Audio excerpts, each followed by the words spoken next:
1 o'clock, it's Reaction Monday here on Three Man Front. Keep the text rolling in on the Jocks text line 205-834-9450. Already some really entertaining insight and thoughts from you, our great Jocks listeners. Well, he joins us every single Monday during the college football season to give us wisdom, knowledge, what we just saw, what we could see. It's the coach, Bill Clark, and he's presented by Donahue Chevrolet. Coach Bill Clark on Three Man Front is brought to you by Donahue Chevrolet. Learn more at DonahueChevrolet.com. And now, Coach Bill Clark. And Coach Clark joins us on the Higginbotham Hotline. Coach, how are you? I'm good. How are you guys? We're doing great. Just wrapping up a big weekend. I'm going to talk about what I saw first inside of Protective Stadium. Alex Mortensen, interim head coach. They come out, they go toe-to-toe with a pretty good, pretty salty Memphis team. UAB gets it done. What were your thoughts on a game that everyone, including the commissioner of the American Conference, was talking about Saturday night? Yeah, I mean, there's so many great things. You know, one, obviously, that was the Children's Harbor game. Probably have not talked enough about that game, just the history. You know, we started that back in 2017, and, they continued, Coach Dilfer kept the game going. So that game is so important to me. And I know to the players, I talked to Leanne Crow, who heads it up for Children's Harbor, and just how good it was, how good the players were with the kids. And I know that meant a lot for them to play, specifically for those families that get recognized. That's a big deal, and I was really appreciative that that's still going and went well. Give Coach Mortensen, I give Coach Henley, who's assistant head coach at UAB, for keeping that group together which is a traumatic situation for a team. And we talked about thinking that, this was a move that really had to be made.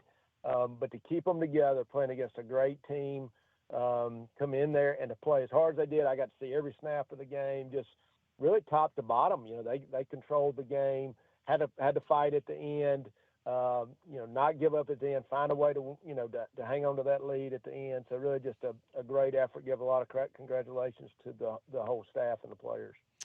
Coach, we're running out of adjectives to describe the lack of offense down on the plains of Auburn. Another disappointing appearance by the offense. They lose in overtime to Missouri. What else can you add, if anything, about this Auburn football team and what they can do for the rest of the season? Yeah, and I think it's kind of that same feeling you had last year where they're right there. They're right there, and they're not the one extra thing, and this was you had the misses with special teams. You had every opportunity. You had the miss by Missouri, and you're in this great home environment, which is Auburn Stadium, and how great a job their fans are. So, it's not like they're far off, but when you keep finding ways to not win, it's really tough and hard to understand. When you watch body language from Hugh Freeze on the sideline, is there anything you can take away? Because you've been a head coach that has been dealing with health issues on the sideline. What do you look at when you see Hugh Freeze during your game?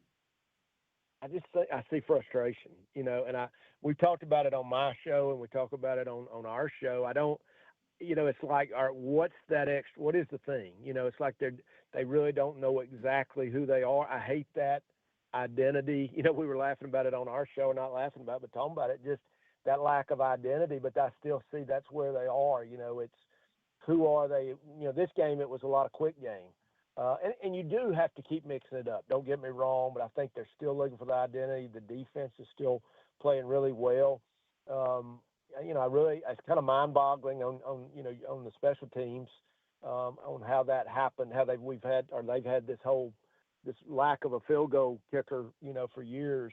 So it's still that you just can't find the identity. What gets you over the hump? What wins the close game? And that's what they've struggled with for a while now. Coach, does it surprise you that John Cohen has not come out like the other ADs around the country this morning, whether it was Florida State, whether it was Wisconsin, saying that they're going to evaluate the football program at the end of the year, but there's not going to be any changes during the season? Or do you think what John Cohen said a week ago in regards to his car not starting, that was good enough to tell the Auburn people that he is not going to make a change, at least in the interim, in regards to the Auburn coaching situation? I just feel like communication is always the way to go. And, And if you want everybody to know that this is what it is this year, so you can get behind the team, get behind the players, and quit worrying about that crap, you say it. You say, and I'm not calling him out. I'm just using things that make sense to me, which is let everybody know for your coach's sake that we're riding with this group to the end of the season. Let's end the speculation. There'll be a time for that right now. We need everybody to be behind. And you cut that off. You know what I'm saying? You cut it off because when you leave it hanging, people are there to speculate, just like we're doing. So I don't understand why you wouldn't do that. Meanwhile, Alabama, they just keep rolling, right? What we saw at Bryant-Denny on Saturday night against the Tennessee Vols, enough can't be said about Kane Womack in the defense and holding the Vols over 100 yards underneath their point-per-game average, but also some big plays at some opportune times. What did you see from the Tide, specifically the defensive side? Yeah, I thought defensively, I think goes without saying. I think everybody that watched the game would say that, especially based on what Tennessee's done all year. And, we had referred to some of the things they were doing out of 12 personnel. They were huddling that they had not done before in short yard situations. So I think they had made a lot of good changes, which in turn made what Alabama did even better. Give Kane a lot of credit. And what I like, they're doing a lot of fundamental things. I mean, and you know how it goes. There's a million things from any coach's standpoint. Okay, I might do this a little bit different, but they're playing hard. They're playing sound. They're not doing stupid things, which is, when you're dealing with 18 to 22-year-olds, you're always looking for the things. How do you play on the edge? How do you play with a lot of emotion and toughness and intensity, but still not create fights and all these other things? So I think they're playing with a lot of discipline. Once again, I'm going to keep going back to the head coach is involved because now he's got him an OC. So now he's really got him two OCs.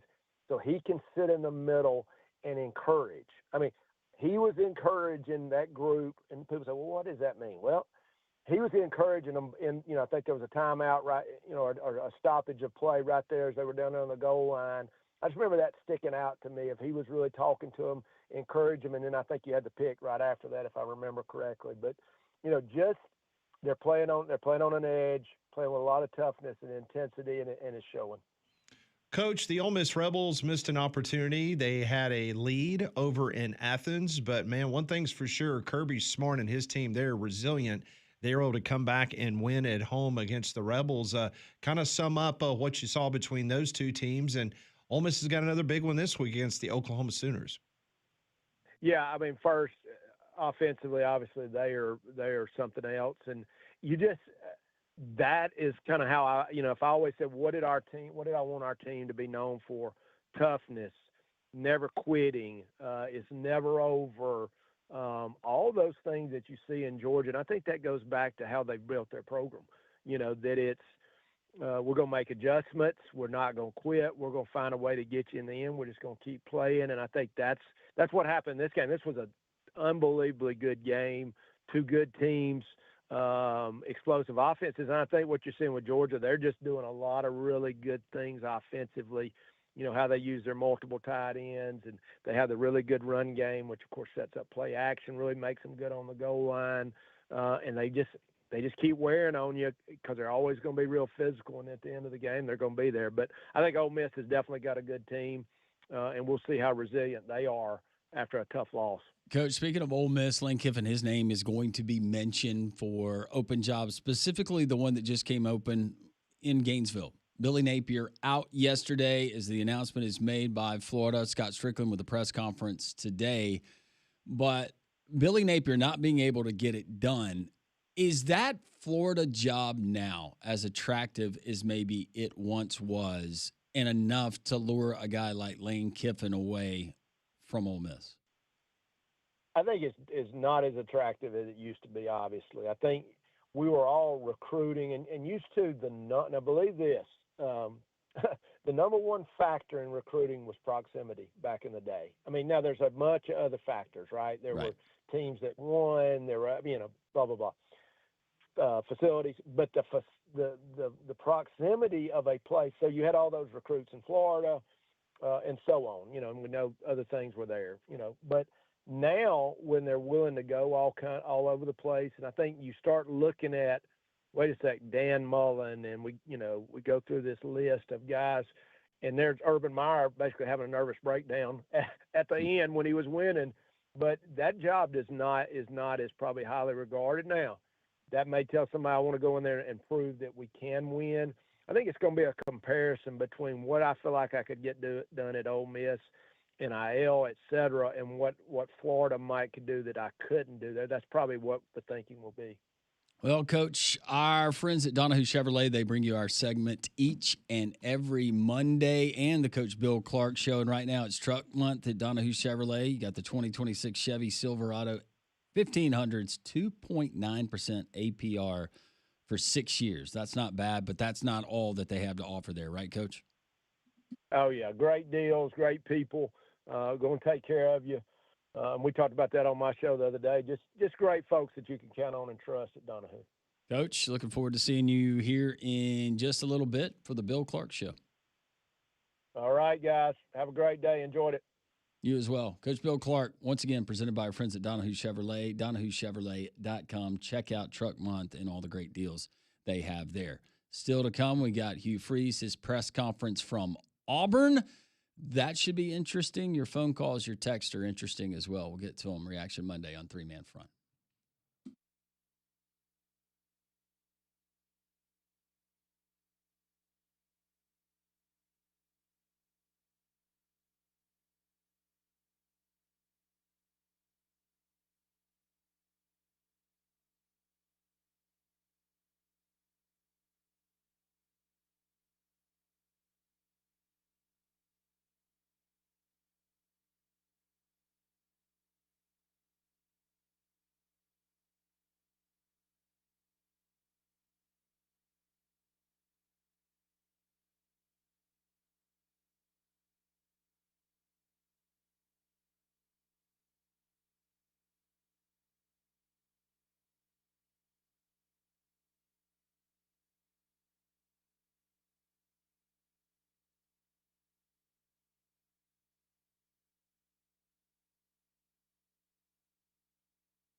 116, three-man front, Hugh Freeze, press conference from Auburn. We will carry that as we do. We heard from Kalen DeBoer, his press conference from Tuscaloosa, but Hugh Freeze coming up at 1:30. Prize Picks, our friends there. It's the best place to win cash while watching sports. You can join millions of users and sign up today. It's really easy. You download the Prize Picks app, use code WJOX, get $50 in lineups after you play your first $5 lineup. That's code WJOX to get the $50 in lineups after you play the first $5 lineup. Prize Picks is really simple. We do it every single day here on the show, whether it's professional football, professional baseball, college sports. You pick more or less on 2 to 6 player stat projections. And if you get those picks right, you could cash in. We could go game 7 tonight, but instead we are going Monday night professional baseball or football, Baker Mayfield. I guess he probably could play professional baseball. Seems like he can do a lot of things. 248.5. I'll tell you what, we'll go passing touchdowns. 1.5 passing touchdowns, more or less, for Baker Mayfield tonight. More. He's been on fire. He is behind Patrick Mahomes in the MVP race right now. I think he has another big night. More. All right. Jackson Smith and Jigba. Oh, yeah. Former Ohio State Buckeye. How many receiving touchdowns? 1.5, more or less. Oh, it's at 1.5? I'd go less on that. What if it was a half? If it was half, then I'd go more. All right. So you're going less, though. Correct. All right. That's if we hit on both of those player stat projections, we're a winner. You can be a winner, too. Once again, download the Prize Picks at WJOX is the promo code to get the $50 in lineups. Prize Picks, it's good to be right. Well, Pat is typically right on some of his questions. Yes, just some, Pat. This is what we call Pat Ponders. I want to know what you're thinking. Tell me what's on your mind. It's time for Pat Ponders. Brought to you by Courtesy GMC in Trussville. Get by and see them off of I-459, exit 32 in Trussville. No matter where you are in Central Alabama, easy drive right off of I-459 in Trussville. Best deals you're going to find anywhere in the Southeast when it comes to brand new GMCs. That's courtesybirmingham.com. Question number 1. 2 SEC teams will have new coaches for 2026. We already know that. How many more will have changes by mid-January? So you've already got 2. I would go. I didn't say they would be fired. I said how many changes. teams will have a change at leadership by mid-January? I'm going to go 2 more, so that would be 4 total. Okay. Because I think it's pretty clear that Auburn's probably going to be open. Okay. I mean, probably already should be. But Auburn, Kentucky, LSU. But they're so close, Conrad. And they have been for 3 years. And Ole Miss. I think, obviously, if Lane Kiffin were to go to Florida, then Ole Miss is going to come open, and that whole thing could shift around. So, yeah, I think I'll go 2 more. Seems like a good middle ground. Yeah. I'll go 2 more. I agree with that. So 4 total? Mm-hmm. By mid-January? Yeah. I'm just going to go 1 more. Okay. And the one I disagree with is Ole Miss. You think I'll stay? Yeah. Okay. Fair enough. But we could have, I mean, I guess when you think about it, as many as 6 or 7 Yeah. potentially? Could be a wild year. Absolutely. I don't see Stoops coming back to Kentucky. Hard for me to imagine things continue this way, that Hugh Freeze is back.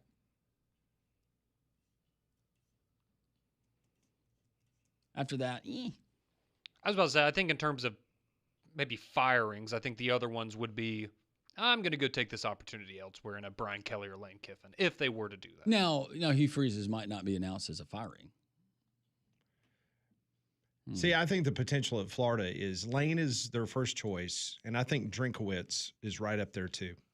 It's a great one. So you could have Missouri having a change too. I think Drinkwitz could do a lot of really good things at Florida. Question number 2. If Indiana played Alabama's football schedule so far, would Indiana be undefeated? I'll say yes.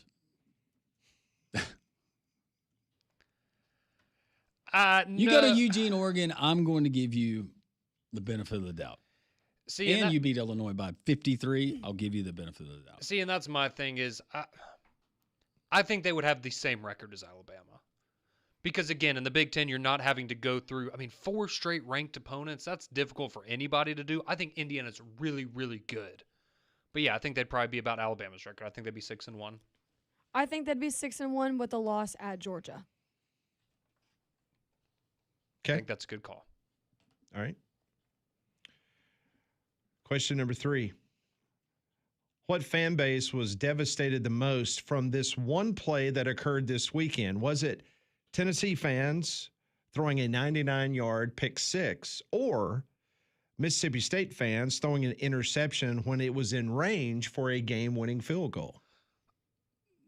It's got to be Tennessee fans, because you are so close and you can seize that momentum right before the half, and not only to come up with 0 points, but give the other team 7.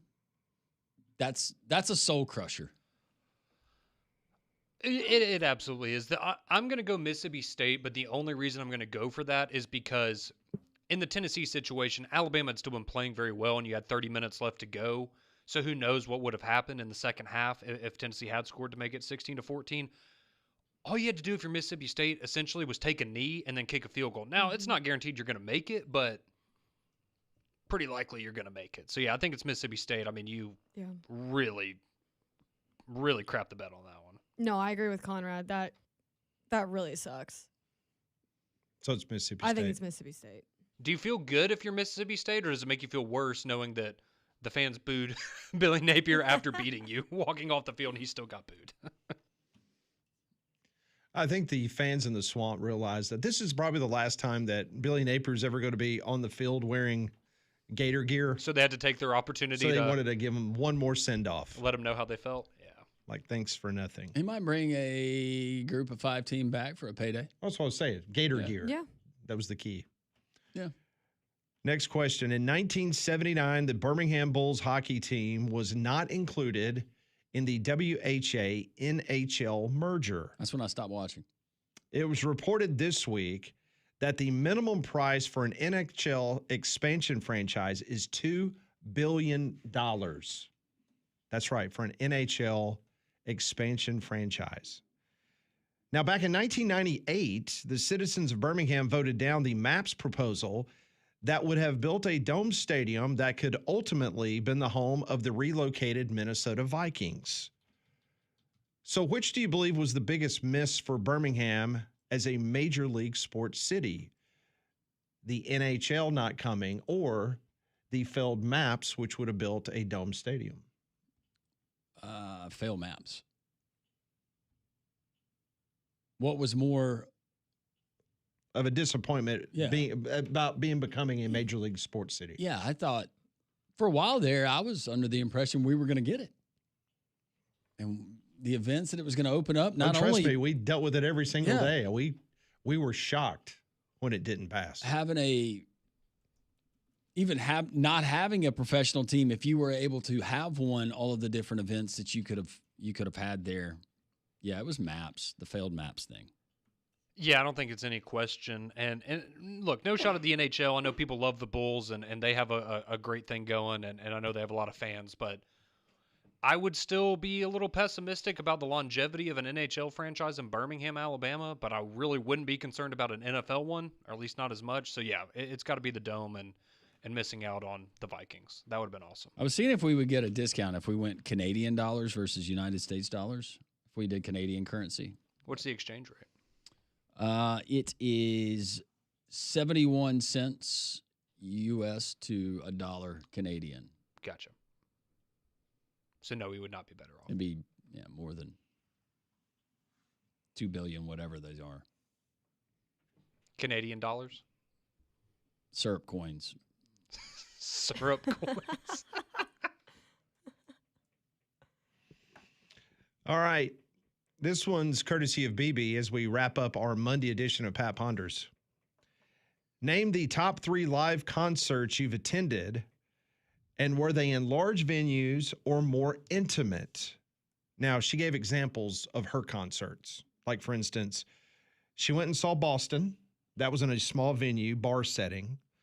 She saw Electric Light Orchestra at a college campus gymnasium, and she saw the Doobie Brothers in a gymnasium. So those were the three examples that she gave. Garth at Protective Stadium. Kenny Chesney. That was a good one. And still to this day, and I was not even a big fan of the group, but I had fraternity brothers that were. We drove over to Mercer one night and watched Widespread Panic. The best way I can describe it on radio is interesting. I can imagine. So for my top three, my favorite was I saw Kanye at Bridgestone. That was in Nashville. So that was a big arena. I saw Drake in Atlanta. That was Phillips Arena. So that was another big one. But probably the coolest is I got to see J. Cole when he came to Birmingham like 10 years ago. Ooh. He played at Iron City. So there were like 2,000 people there, and that was it. It was very intimate. Wow. That was awesome. And that was when he had just gotten like really, really famous. So yeah, those were cool. So 2 big venues, 1 small venue. So I actually have one the same as Landrum. I have Garth Brooks on mine too because he played in Memorial Stadium, and it was the beginning of my junior year of college, and that was kind of what marked the end of COVID, where it was people in the full stadium again. No one was wearing masks. It was just kind of the first big event after lockdown.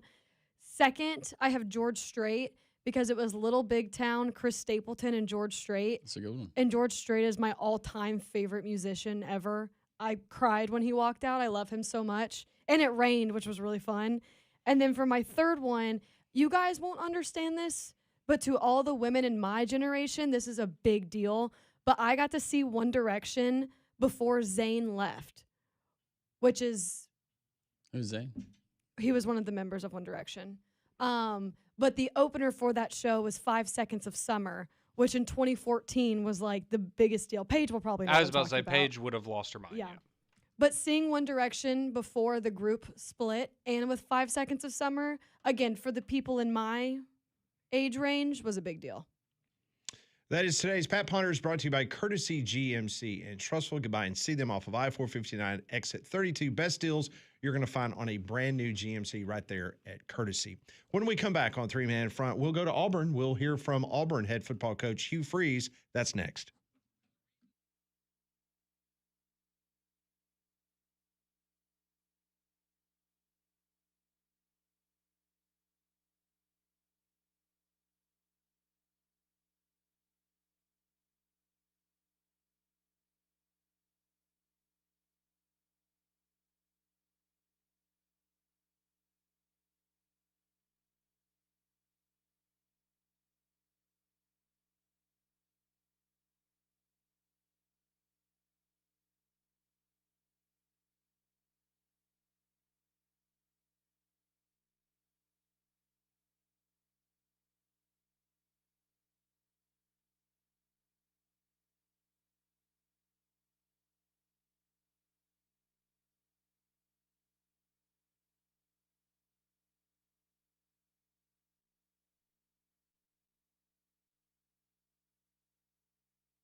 It is 1:31. We are awaiting Hugh Freeze. He's going to be standing behind a podium today. Typically, he is sitting down, but he will be standing today behind a podium. So we're waiting for him to get in position, and we will bring you those comments live here on Three Man Front. But, as the weather turns, now's the time to get your mowers and tractors serviced for the end of the season at Artec Tractor in Jasper. That is the place you need to have it done. They're your certified Mahindra servicing dealer, and just in time for hunting season, their hunter's package includes a Mahindra 1635 with loader, trailer, bush hog, tiller, and spreader, all for $0 down and just $450 per month.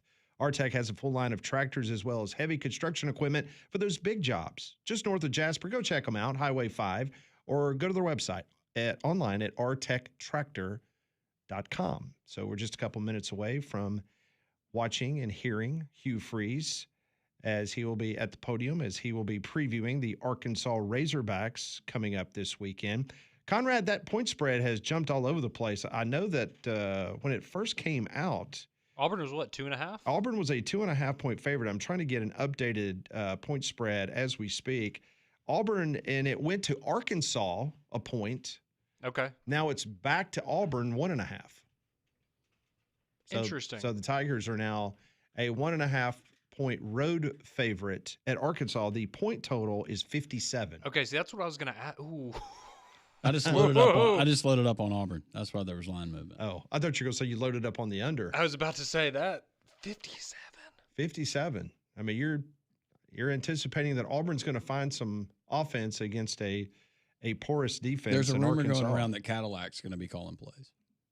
On what down? All of them. That would be a good adjustment, potentially. So Arkansas is dead last in the conference in defense. If there was ever a get-right opportunity. Tennessee. Good chance to feel better about yourselves this Saturday. Tennessee's next to last. Then Kentucky, then Ole Miss. Alabama's fourth in the SEC. You happy with that, Conrad? Yeah, that's solid.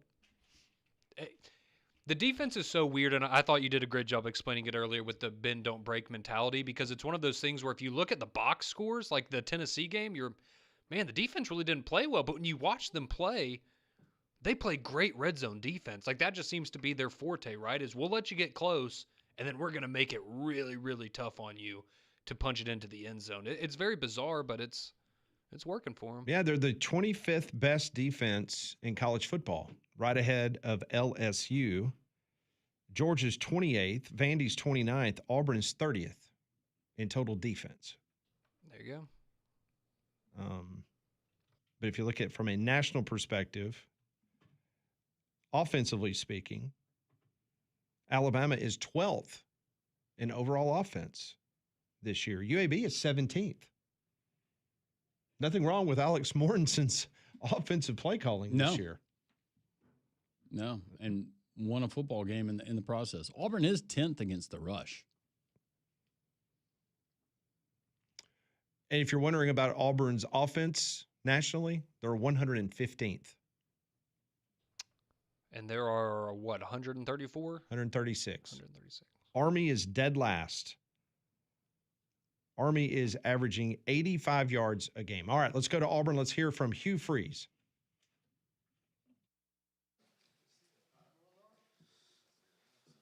Yeah, it's fine. It's brighter, too. I like it. I told him it was a little too dark.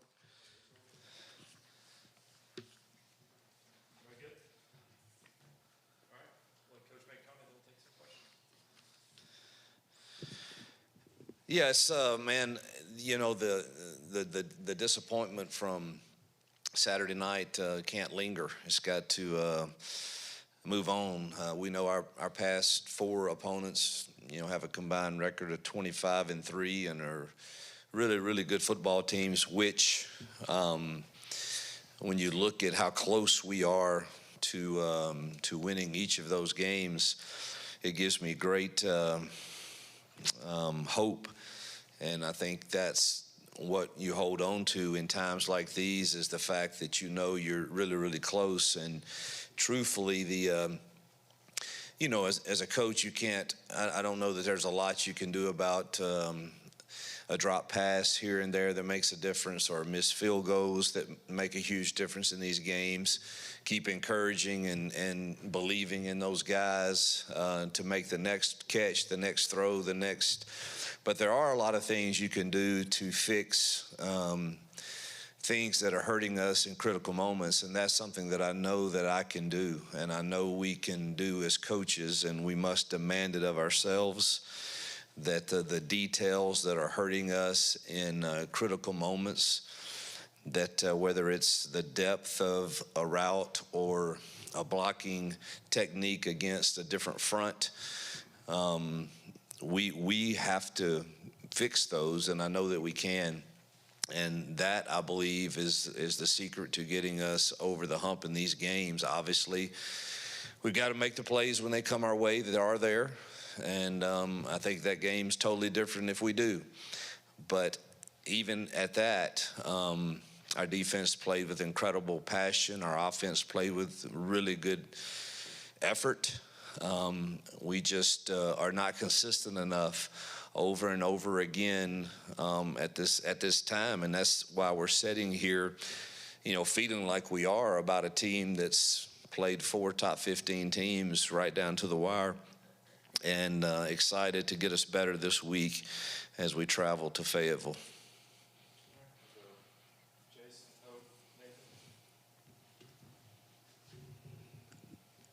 You, after going back and looking at that, any changes, personnel changes, obviously quarterback, anywhere else that you may take a look at some different things this week? Yeah, we're looking at everything.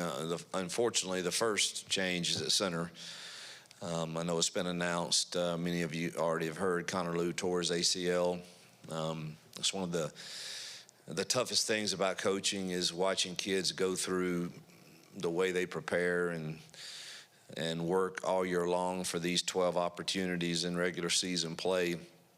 And he's an incredible leader, too, and a incredible smart guy that we obviously missed some in the second half, particularly and Cale battled his tail off, and Cale's going to be a really, really good player.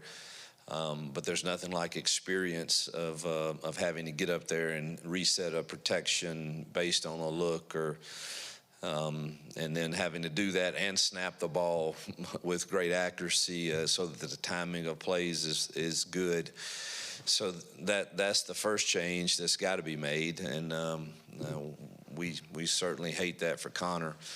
But he's a great kid, and he'll be back and be better than ever for next season. And but he's losing him does hurt for sure. We'll try, we'll get Cale ready, of course. We'll also move Mason in there some to get some reps, too tall, out at tackle. So try that combination some also. So we'll see how that goes. We did that some in practice today. Mason's very smart. Played a little bit of center, not a lot, but kind of understands. He's used to hearing all the calls that we need to make, and particularly being on the road. Going to see how he functions in there this week when we go good on good for sure, and also Cale. And then Dylan Sunda will be ready to go also.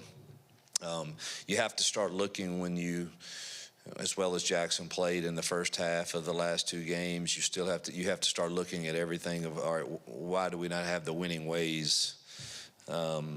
And sitting here feeling like we do. And so, we're gonna get he and Ashton a lot of reps and kind of see where it goes from there.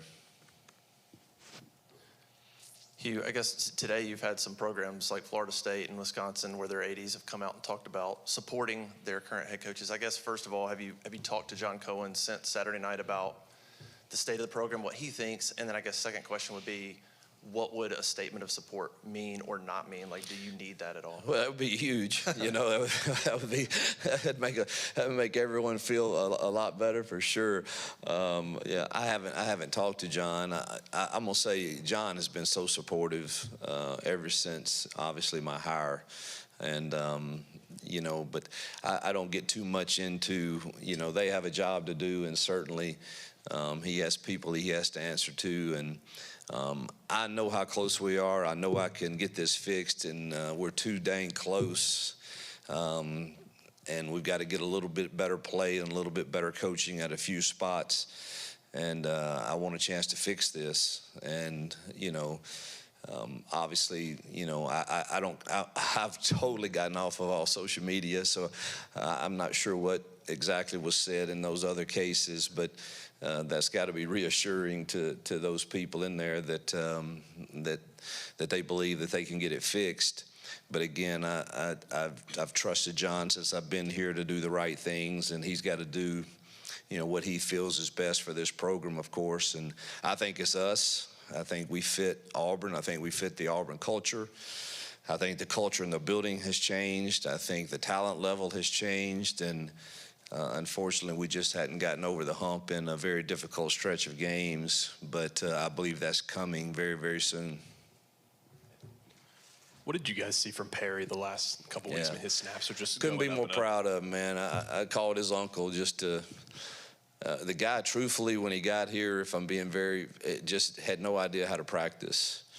And to see him, the talent was there, but he didn't know. He knew how to run a go route.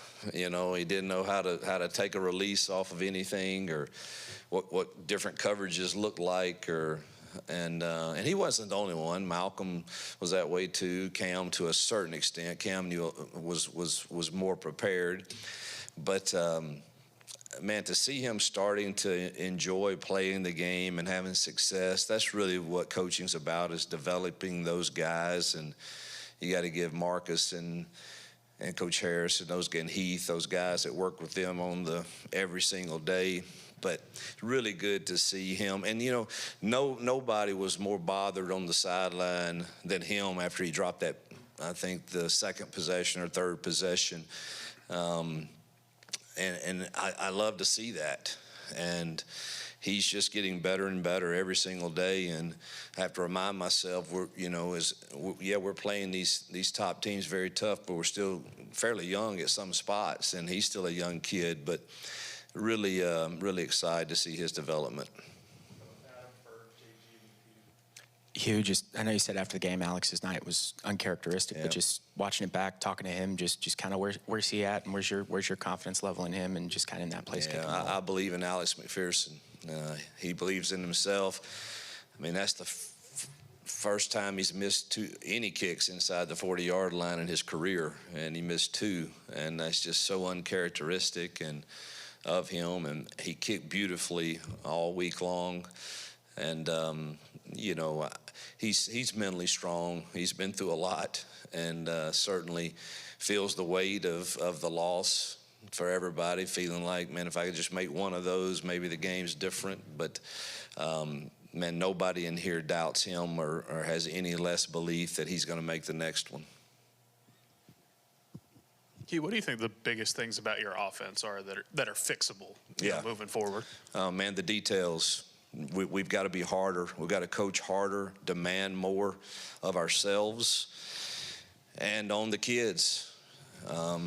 It's no longer, the answer can't be, I don't know why he, ran it right the first quarter and he didn't the third quarter. That's no longer acceptable, nor is, you run inside zone and, in overtime that we've been averaging, 6 yards on a carry, and we get beat inside at a tackle position. That just the footwork for that, you don't get beat inside on that play. Let him beat you outside, that's fine. But and whether it's the ball's got to come out to your second progression, it's got to come out, and it's there.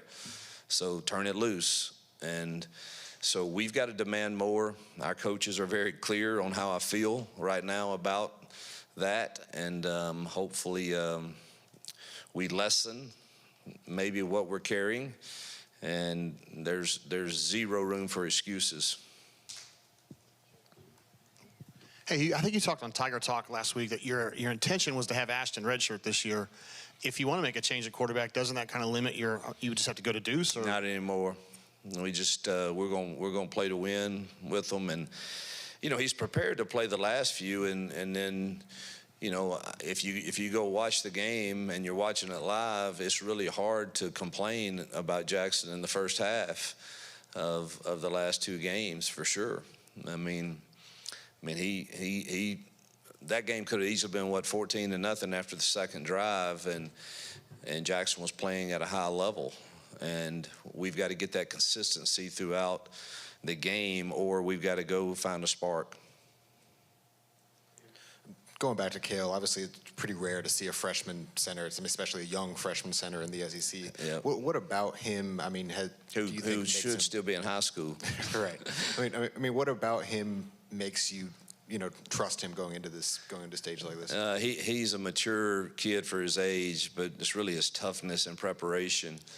He will spend time up here hours with Connor Lew, getting himself ready as he has been.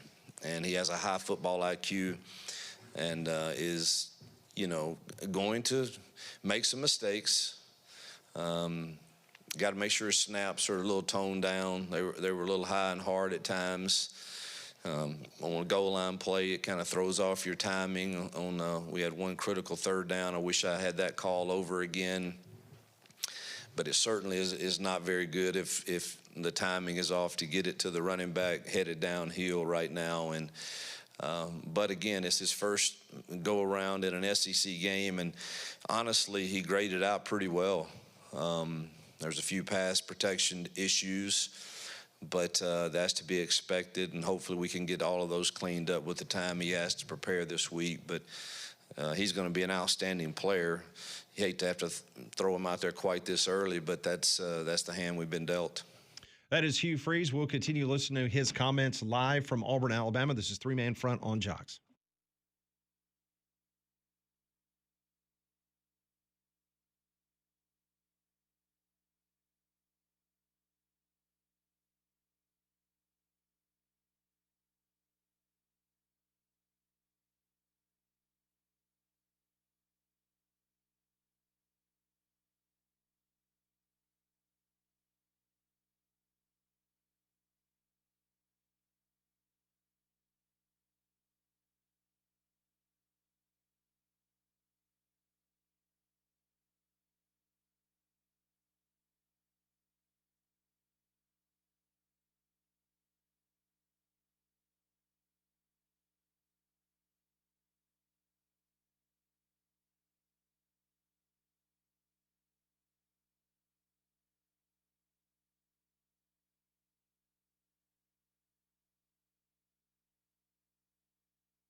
Well, as football season moves on, you know that means changes in the weather are coming, and you need to protect your HVAC system with a checkup from a trained comfort specialist so that when the cold weather hits, you'll have peace of mind that you're protected by America's most reliable and trusted brand.